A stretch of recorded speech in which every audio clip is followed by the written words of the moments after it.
Hello everyone and welcome to Code Surfers YouTube channel. இந்த வீடியோவில் நம்ம என்ன பார்க்க போகிறோன்னா HTML சீரீஸோடைய பார்ட் 2 தான் இது. அண்ட் இந்த வீடியோவில் நம்ம எதை பற்றி பார்க்க போகிறோன்னா லிங்க் டேகை எப்படி யூஸ் பண்ண போகிறோம் அப்படின்றது தான் இந்த ஃபுல் வீடியோவாகவே இருக்க போகுது. ஸோ இந்த லிங்க் டேகை யூஸ் பண்ணி நம்ம CSS ஃபைல் அது மட்டும் இல்லாமல் ஜாவாஸ்கிரிப்ட் மிச்ச எந்த ஃபைலை வேணாலும் HTML கூட லிங்க் பண்ணுறது எப்படி அப்படின்றத நம்ம பார்க்க போகிறோம். ஏன்னா நம்ம சைட் பை சைட் வந்து CSS டுட்டோரியலாக வந்து அப்லோட் பண்ணுறதா பிளான் பண்ணியிருக்கிறோம். அந்த பிளான் படியே போச்சுன்னா கண்டிப்பாக ஃப்யூச்சரில் CSS வீடியோவும் பேரலாகவே அப்லோட் பண்ணிட்டு வருவோம். ஸோ நீங்கள் அதை கற்றுக்கிறதுக்கு வந்து இந்த லிங்க் பண்ணுறது எப்படி அப்படின்ற ப்ராசஸ் இந்த வீடியோ உங்களுக்கு ரொம்ப ஹெல்ப்ஃபுல்லாக இருக்கும். அண்ட் ஃபஸ்ட்டு வந்து நம்ம HTML5 உடைய பேசிக் சின்டாக்ஸ் யூஸ் பண்ணி நம்ம இதை எக்ஸ்பேண்ட் பண்ணி வச்சுக்கலாம். ஸோ இது பேசிக் சின்டாக்ஸு. இதை ஃபஸ்ட்டு நீங்கள் வந்து நார்மலாக ஷார்ட்கட் யூஸ் பண்ணாலும் ஓகே, இல்லை உங்களுக்கு எப்படி தேவையோ அந்த மாதிரி பண்ணிக்கோங்க. டைட்டில் உங்களுக்கு என்ன தேவையோ அந்த மாதிரி டைட்டில் யூஸ் பண்ணிக்கலாம். நான் கோட் சர்ஃபர்ஸ் அப்படின்னு அடிச்சுக்கிறேன். உங்களுக்கு தேவைப்படுற டைட்டிலை கொடுத்துருங்க.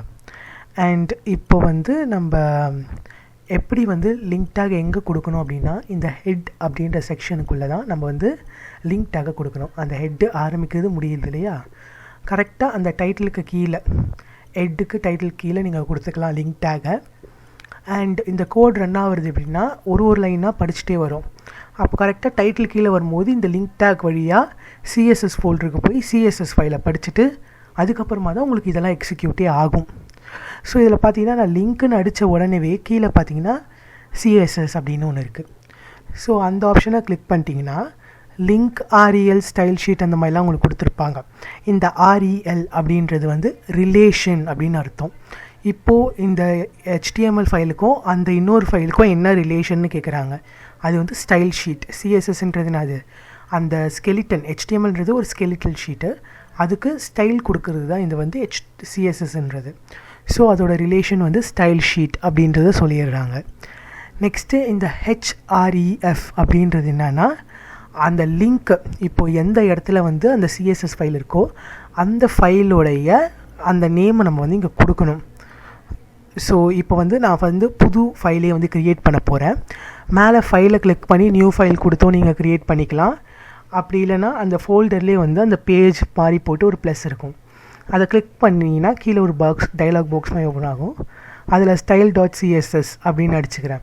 இந்த ஹேஷ்டேக் மாதிரி ஒரு சிம்பிள் வருதா, அது வந்து CSS ஃபைல்னு அர்த்தம். இப்போ என்டர் பண்ணிங்க ஒன்றே உங்களுக்கு ஒரு CSS ஃபைல் வந்து ஓப்பன் ஆகிடும். ஸோ இந்த ஃபைலை வந்து இந்த index.html கூட லிங்க் பண்ண போகிறேன். அது எப்படின்னா இப்போ அந்த hrefக்குள்ளே வந்துடுங்க. உள்ளே வந்துட்டு இதோட பாத் கொடுக்கணும்.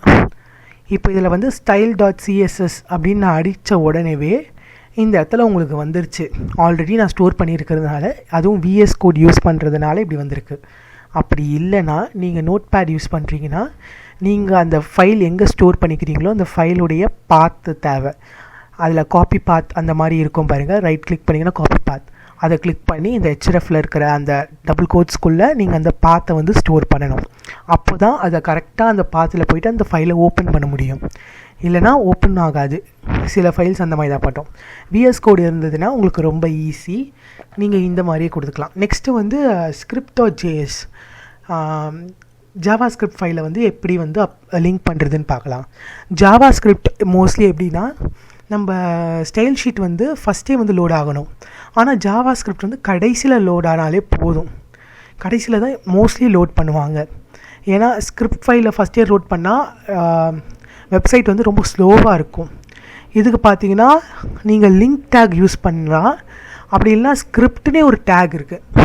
மோஸ்ட் ஆஃப் த டைம் ஸ்கிரிப்டை யூஸ் பண்ணுவாங்க. லிங்க்கை நீங்கள் யூஸ் பண்ணாலும் ரிலேஷன் வந்து ஸ்கிரிப்டுன்னு கொடுத்துட்டு script.js நம்மளோட ஃபைல் நேமை கொடுத்தாலும் இப்படியும் வந்து நம்ம யூஸ் பண்ணி லிங்க் பண்ணிக்கலாம். இல்லைனா மோஸ்ட்லி வந்து ஸ்கிரிப்ட் டேகை யூஸ் பண்ணுவாங்க. அண்ட் ஒரு முக்கியமான விஷயம், ஸ்கிரிப்ட் டேகுக்கு ஓப்பன் அண்ட் க்ளோஸ் டேக் இருக்குது. ஸோ நீங்கள் ஸ்கிரிப்டை ஆரம்பிச்சிங்கன்னா ஸ்கிரிப்ட் டேகை க்ளோஸ் பண்ணணும். அதாவது /script அப்படின்றத நம்ம கொடுக்கணும். கொடுத்தா தான் வந்து எரர் இல்லாமல் இருக்கும். இது ஓப்பன் அண்ட் க்ளோஸ் டேக் ரெண்டுமே இருக்குது ஸ்கிரிப்டுக்கு. ஸோ ஸ்டார்ட் பண்ணி எண்ட் பண்ணிவிடுங்க. ஸ்கிரிப்ட் வந்து பாடிக்கும் HTMLக்கும் நடுவில் தான் இருக்கணும். அப்போ தான் அந்த ஸ்கிரிப்ட் வந்து கடைசியாக லோட் ஆகும். ஸோ அதுக்குள்ளேயே நம்மளுக்கு வெப் பேஜ் வந்து ஓப்பன் ஆகி தெரிஞ்சிடும். ஸ்கிரிப்ட் வந்து அப்புறமா லோட் ஆனால் கூட பிரச்சனை கிடையாது. ஓகே, ஸ்கிரிப்டுன்றது ஜஸ்ட் ஆக்ஷன்ஸ் தான். ஸோ அதனால் வந்து அதை கடைசியில் கொடுத்துக்கிறோம். ஃபஸ்ட்டு வந்து நம்மளுக்கு ஸ்டைலுன்றது ஃபஸ்ட்டே தேவை. இல்லைனா கோடெல்லாம் ஒரு மூலையில் இருக்கிற மாதிரி இருக்கும். அந்த கோடெல்லாம் கரெக்டாக அந்த ஸ்டைலில் அலைன்மெண்ட் ஆகிறதுக்காக ஸ்டைல் ஷீட்டை வந்து ஃபஸ்ட்டே லோட் பண்ணிவிடுவோம். பாடி HTML கண்டென்ட் முடிஞ்ச பிறகு ஸ்கிரிப்டை வந்து நம்ம ஓப்பன் பண்ணிவிடுவோம். ஸோ இதுதான் வந்து நார்மலாக எப்படி லிங்க் பண்ணுறது, அதாவது ஒரு HTML வெப் பேஜையும் CSS அண்ட் JavaScript எப்படி லிங்க் பண்ணுறது அப்படின்றது இந்த tutorial. And thank you. This is harshaljohn signing off.